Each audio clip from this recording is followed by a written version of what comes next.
This is Eric Savitz from Forbes. I'm going to tell you a little bit about this week's cover story in Forbes, which is my profile of Jack Dorsey. Jack Dorsey is the founder of two of the hottest startups in Silicon Valley, Twitter and Square. Square is a company that is trying to revolutionize the world of payments.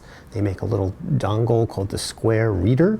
Plug the little dongle into your smartphone and you can accept credit cards. This is great for small merchants. Square has a product called Square Register, which is a piece of software that basically allows small businesses to run their businesses on an iPad. Third product that they've done is called Square Wallet. You walk into the retail store, the retailer recognizes that you're in the store, your name pops up on the register, and they can say, Mr. Savage, would you like the same latte that you had last time? The interesting thing about Jack Dorsey is not only did he start these two great companies, but he's a really interesting personality.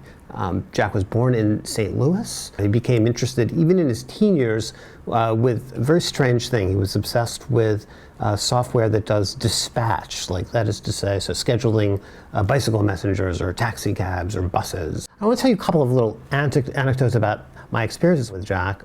I interviewed him several times. Once was in Detroit, where there was a conference, Economy, which is a Forbes partner. Jack, remember, is someone who has been in the media a lot. He's been on many television programs. He's been on Charlie Rose and CNN. He's very zen, very controlled, very calm kind of person. And as we were wrapping up our interview and he's getting ready to go on stage, Jack is suddenly looking a little jittery, a little nervous. And I said to Jack, are you okay? And he said, well, actually, I'm a little nervous this time.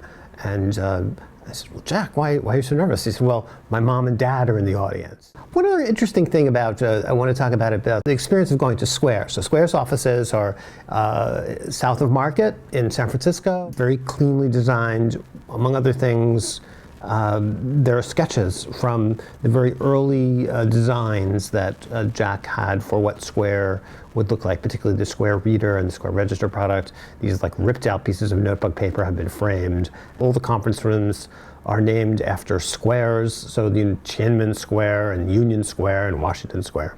Anyway, we're sitting in the office and about halfway into the interview, Jack says, let's go for a walk. We're walking from literally barging in basically into one meeting or another meeting, but there's no sense of, no one's alarmed, everyone's perfectly happy to have him there and whoever he happens to have with him, which in that case was me.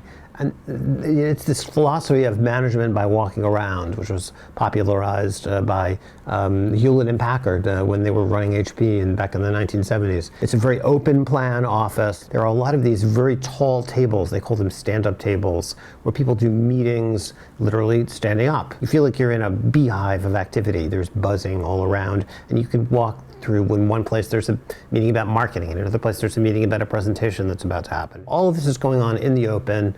Part of one of Jack's key sort of management philosophies, which is to have a very open setting and an open corporate culture. One of the rules at Square is if you hold a meeting with more than two people, one of the people at the meeting is tasked with taking notes and then taking those notes and sending them out to everyone else in the company. Jack's belief is that everyone needs to know what's going on in the company at every level. And that is part of his sense of openness and the way he wants to stay engaged with the company. There have been a number of other profiles written about Jack Dorsey. We take another approach, which is to say not only here's his story, but here are the lessons to be learned from working with Jack and from learning about the way he does business.